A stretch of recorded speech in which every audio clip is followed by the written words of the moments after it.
think we'll start how I first became interested in Jesse James by a man named J. Frank Dalton.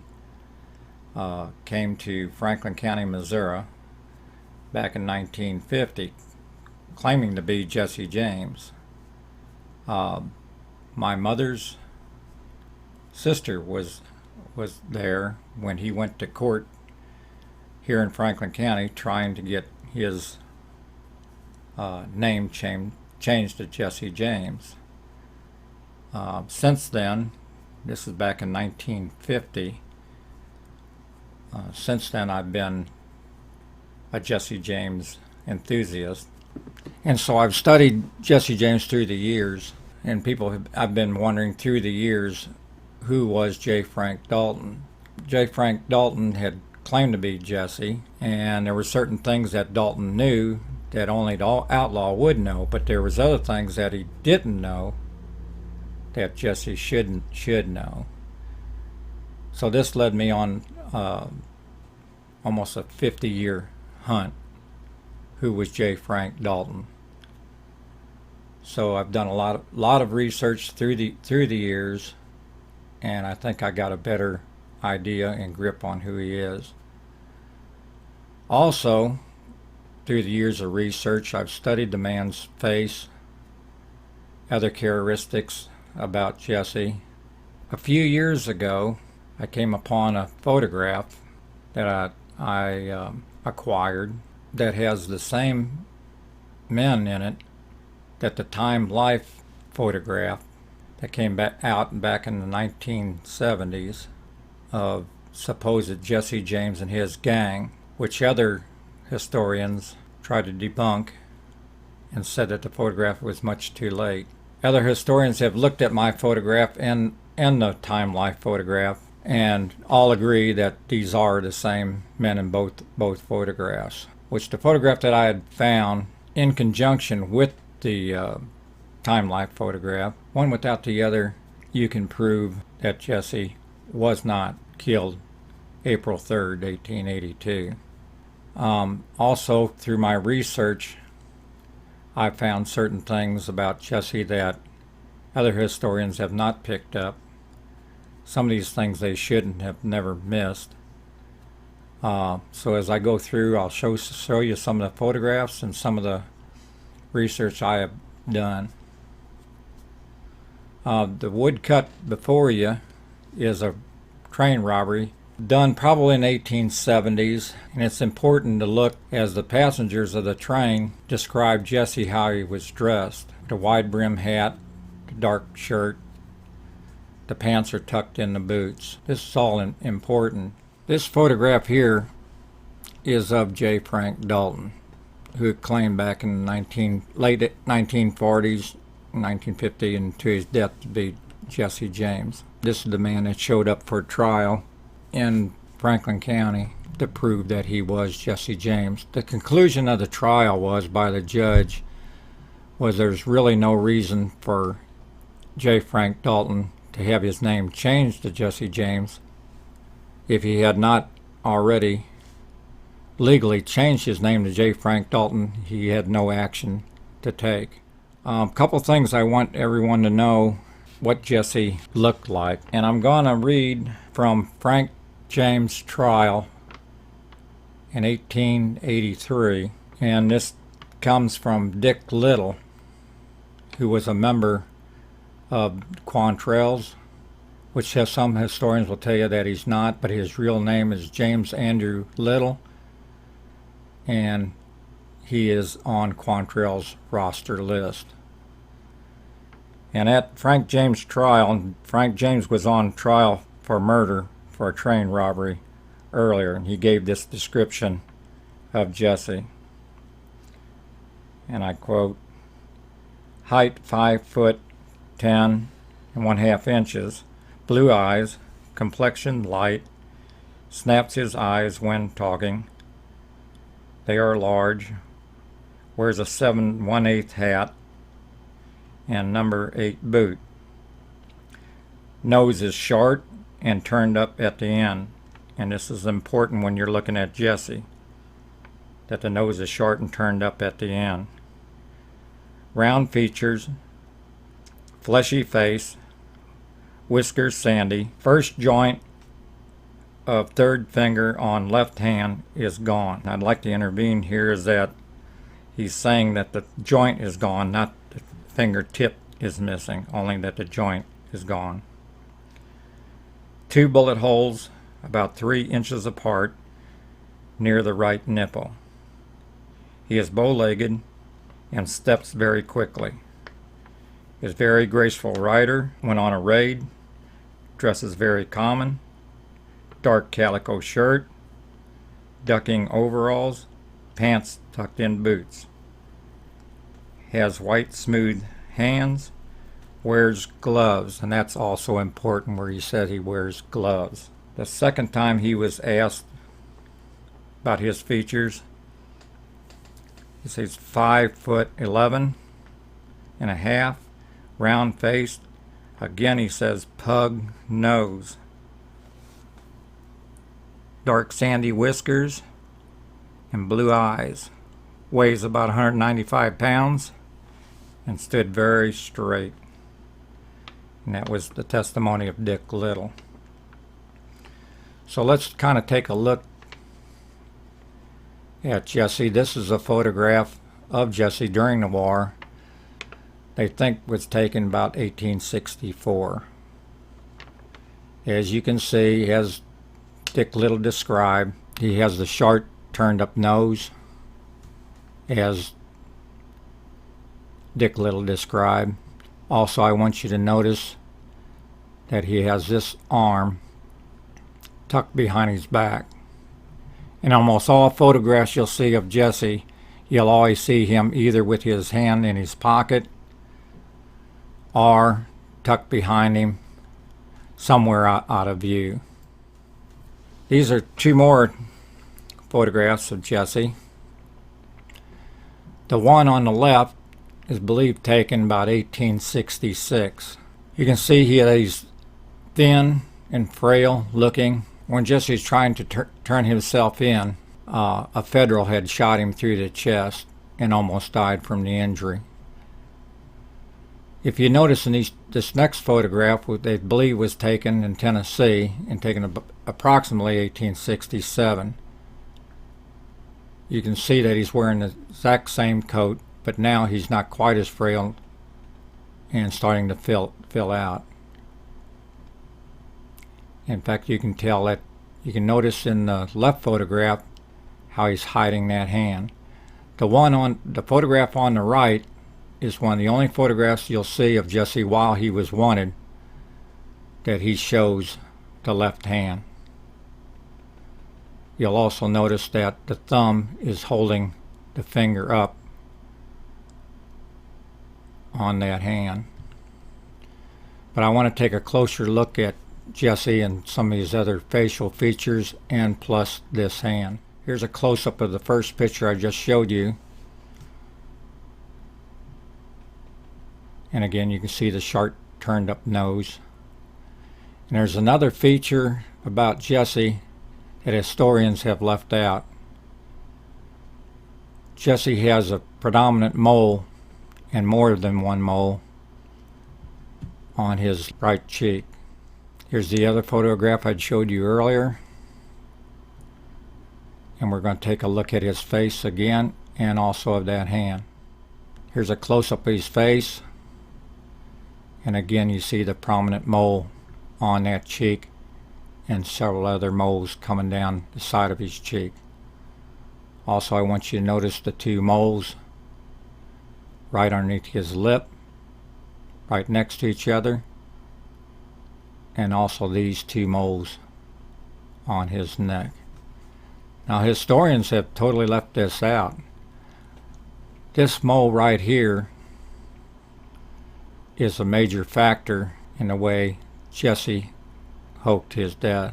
In 1880, in Kentucky, Jesse had robbed the Cave City stage. I don't want to go right now too deep into this robbery. I'll be coming back to it.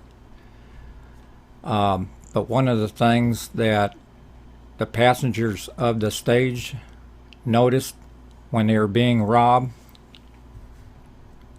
was this mole on his cheek.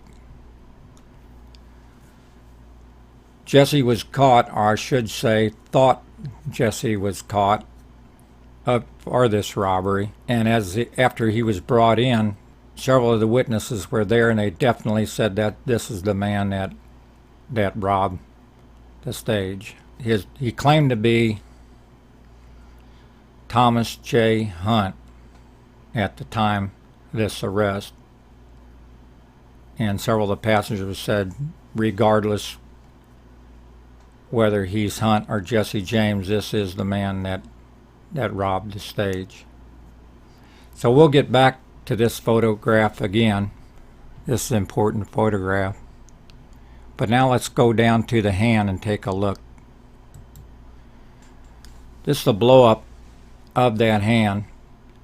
And now I think we can see why Dick Little said he always wore gloves.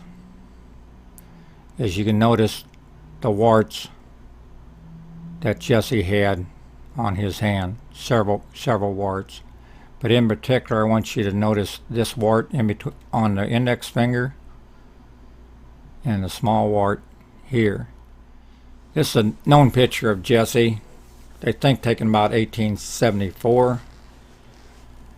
And there's several characteristics I want you to pick up here on this photograph. Jesse has a notch on the edge of the ear. You can see that. Again, you see exactly the way Dick Little described. Short, almost curved, turned up nose. Here's a close-up of his nose. And I want you also to notice that Jesse has a scar running across the left nostril. And again, you can see the swoop of the nose. The nose is short and turned up. Here's another known photograph of Jesse. And here again, you can see the notch in the ear and the scar in the nostril. He has short hair, whiskers growing underneath his lower lip. So it's almost impossible to notice these moles. Some of these moles you can see on the side of his cheek. Here's even more closer up. And now you can notice the mole on that cheek. It's, like I said, the scar in the nose and the notch in the ear. Now these are all known photographs of Jesse. Here's another known photograph of Jesse. It was taken in either 1879 or 1880 when they were working for a barrel stave factory in Nashville, Tennessee. Again, you can see the moles. You not only see the major mole, but another mole in back of it. Some of the other moles underneath his lip. Again, you can see the scar in that nostril. This is the photograph I talked earlier about, the time life photograph.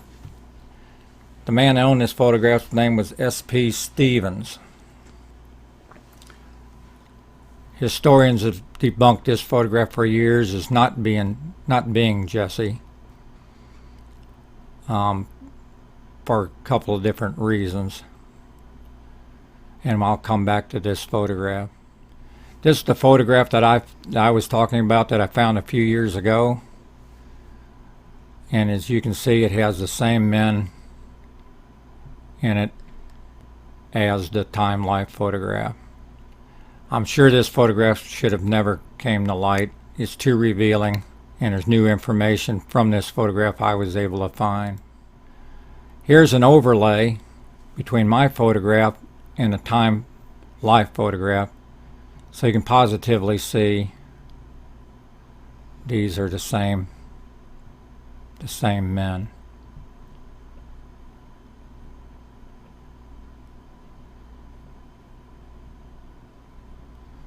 Also, this is a known photograph of Frank James. And you can also see Frank James sitting here. I just want to iterate about the two moles on the cheek and down below the lip, and a scar in the nose. This is a close-up in my photograph of Jesse. And again, you can see the same two moles, any other moles coming down the side of the cheek. You can see the scar in the nose and the notch in the ear. Here's a close-up of the hand.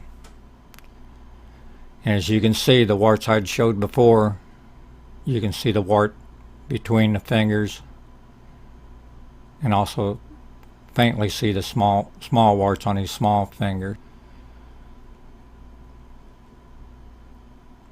So now we know that the time-life photograph is of Jesse. These are all the same men. So now we know that all these men are the same men. There's a real problem. We know now 100% that this is Jesse.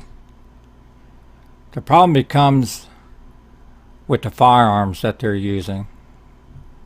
I've been a firearms collector for over 40 years, antique firearms collector. Jesse's holding a model 1881 Marlin,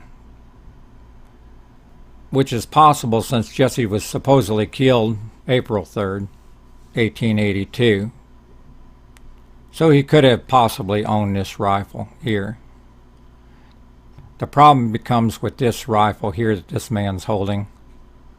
This is a model 1886 Winchester, which is impossible for him to have owned it at that time.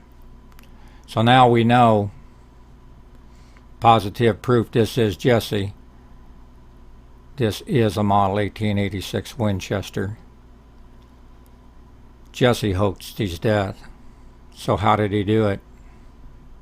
I said we'd come back to the Mammoth Cave robbery. This is an article that came out in Westerner magazine back in 1972. And you can see in this article, Greg Winfield did a great job, and he was so close to finding out the truth. But he just didn't have the extra information that I was able to obtain. And as you can read, I did time for Jesse James. Jesse pulled the hold-up. Tom Hunt served the sentence. While he was claiming to be Tom Hunt, the whole problem with that, T.J. Hunt rode with Quantrill during the war. Jesse would have knew Tom Hunt, and he was better known as Guerrilla Tom. In Kentucky, there was guerrilla warfare also going on, and a general order went out, number 59, that any civilian or Yankee soldier killed by these guerrillas, that they would execute 4 guerrillas.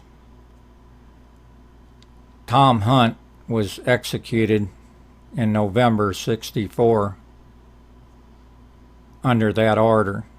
He was one of 4 guerrillas. So we know that Tom Hunt cannot be this man.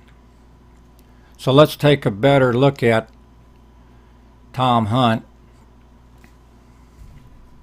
and see if he doesn't have some of the same markings as the known Jesse does. And sure enough, this is a picture of Tom Hunt. And again, you see the 2 moles.